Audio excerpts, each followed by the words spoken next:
So we tend to say things like mind over matter a lot in our current collective culture because the way of the world and the way of most spiritual traditions at this point is transcendentalism, right? Trying to get out of here, trying to transcend, to ascend, to get away from nature, to get away from physicality, to go to some heavenly realm, or to leave the illusion or the trap or the lie of nature behind.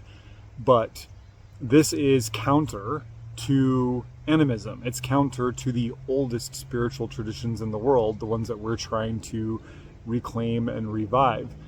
So there's this thing that I like to think about all the time, which is matter over mind. And you know that I have a pretty contemplative practice. I do a lot of meditation, I engage in spirit flight and hedge crossing. All of that stuff is very eyes closed, internal.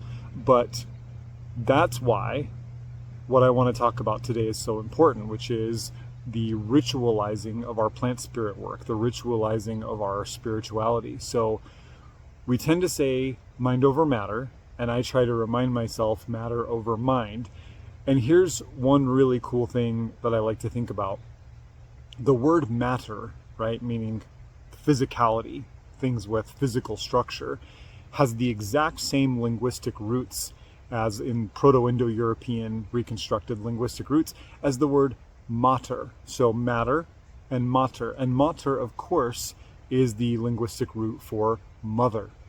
So we see then this concept that physicality, that physical form, is related to the mother, Mother Earth, the great goddess, the goddess land, right? That the matter around us is her body, is her physical expression.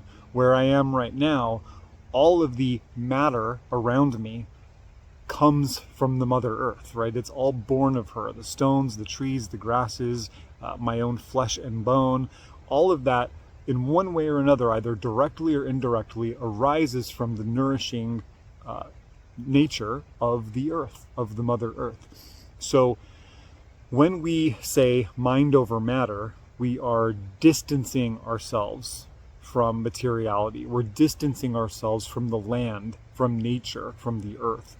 When we say matter over mind, we're saying what we experience and what we do is far more important than what we think. And this is a keystone in all traditions of extant paganism, in druidry, in all forms of animistic sorcery. We constantly see people say, what you think is not nearly as important as what you do, how you show up. To the extent that even some of the contemporary forms of witchcraft, right, are non-dogmatic. That we see people say, learn our rituals and our rites, and the beliefs and all of that will follow, right? And I just use that as an example of how some of the older stuff has kind of trickled into the newer stuff.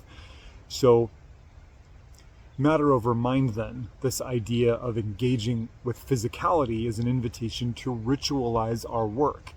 And this is important because if we get stuck in our heads, we spin our tires. The plants don't exist only in the imaginal realm, nor do any of our spiritual allies. The ones that we tend to work with in animistic, sorcerous, sacred relationship type ways also have existence in our world. These trees around me are real. They're here. We're sharing the same space right now, right? We're sitting in the same land. And so to divorce ourselves from that and say, well, my whole practice is going to be like very, exclusively imaginal, exclusively contemplative, doesn't really make any sense. And we see that especially in how sacred tools and temples and amulets and talismans show up in our work, right? That we want the physical nature of a plant to be with us in order to feel that connection. It's incredibly intuitive. So when we ritualize our work, no matter how simple or how grandiose it may be, it engages us first and foremost more directly with matter, more directly with the presence of the land, with the land as goddess, as Earth Mother, right? Secondly, it actually pulls our power into the fullness of our being, because action requires embodiment. So it's possible, especially for folks now, for us to live like kind of always in our head, but the idea is that we also live in our hearts, and that we also live in our hands, right? That we occupy those three cauldrons, those three power centers in the body. And ritual will cause us to do that, because we have to have the thinking part, we have to have the doing part, right? And in engaging those two things, the liminality of the heart also gets activated. And this is why ritual is so important. So simplicity for me is big. And for folks that have ever sat ritual with me or have read any of the rituals that I've written, so short and sweet, right? Because we don't want the space to be filled up with noise. We don't want it to be filled up with pomp and circumstance. We want every action to be meaningful, and for there to be room for our sentiment to be present. So whether it's that you are taking time to kindle some incense, or light a candle, or pace around a tree clockwise 3 times, or set up an altar, or leave an offering, doesn't really matter. There should be something done that supports the things thought and the things said, right? When we do ritual, we also step outside of ourselves. This contemplative practice can really kind of force people like deeper within, and that's fine, right? There's a whole landscape in here worth exploring, but again, we want to engage more with the land. We want to lean more into nature, not push away from it. So ritual kind of pulls us out of ourselves and gets us into this tactile sensory connection with what's happening around us, with how the plants feel, how they smell, how they look, how they taste, how it feels to be in a candlelit room or surrounded by plumes of incense, or to have ritual actions that we do every single day over and over again, and how those things start to ingrain into our bones, right? It changes the work. So ritual, people overthink it. They worry about what's right and what's the right way to do things. In my practice, I have found that if it feels good, and at least on some level, it's beautiful, it's harmonious and beautiful to look at and to experience, then it's probably right. So don't overthink it. When I do more contemplative practices, when I'm doing spirit flight and moving through the hedge in spirit to commune with plants and gather information and bring that back, let's say on behalf of clients, there's always something physical first. There's always the wrapping of the green shroud and the kindling of a candle or some incense, and then making of offerings right through the breath. There's something that happens in this world before I step out of this world. It gives me something to come back to, right? It gives me a way to anchor in the work done in the imaginal, in the non-ordinary, in the spiritual, so that when I come back with all of that, there's a place for it to land, a place for it to plug in. Without that, what we see is people getting kind of really airy. They get really floaty and flaky and disconnected, and it's just not a fun energy to be around, especially in ritual, although those people tend to not be very ritualized or ceremonialized in their work. And we also see the reinforcement of that idea that other is better, right? That transcending and going to a heavenly realm or the spirit world, or not having a physical body, or going to, getting away from the trap or the illusion of nature is somehow a goal. And I respect people's right to have that belief and that experience, but it doesn't line up with plant spirit work, and it certainly doesn't line up with animism. Our goal in that regard, even though it tends to be something we don't really think too much about, is to lean further into the world, to be more here. We came from this place. We are nourished by this place. Why would we spend our entire life trying to get away from it, right?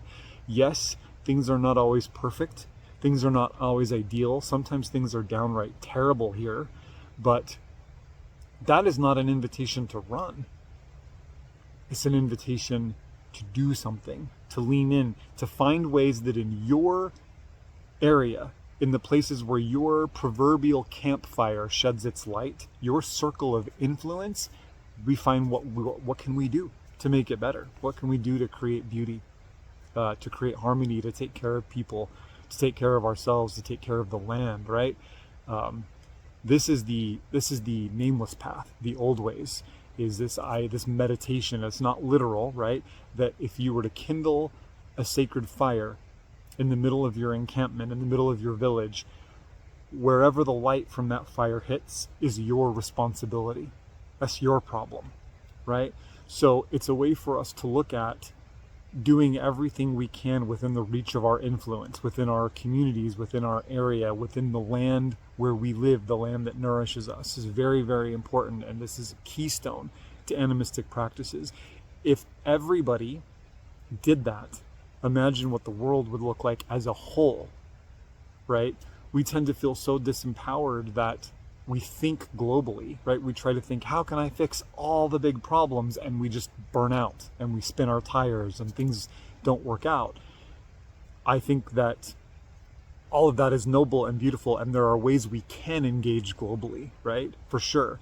But for everyday normal people like me, that always just feels too much, right? And it feels impossible. So I try to remember, come back to my campfire, come back to my sacred fire, and think, what in the space of my influence, the sphere of my relationships, do I have some control over? Can I create some beauty? Can I create some harmony? Can I bring some medicine, right?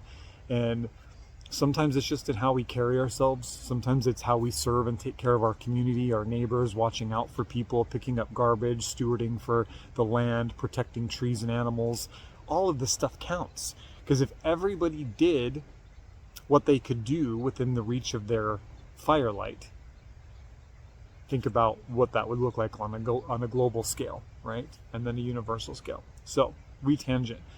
Ritualize your practice. Find a way to bring matter and matter into the work that you do, to be physical, to engage your physical body. It's a beautiful thing.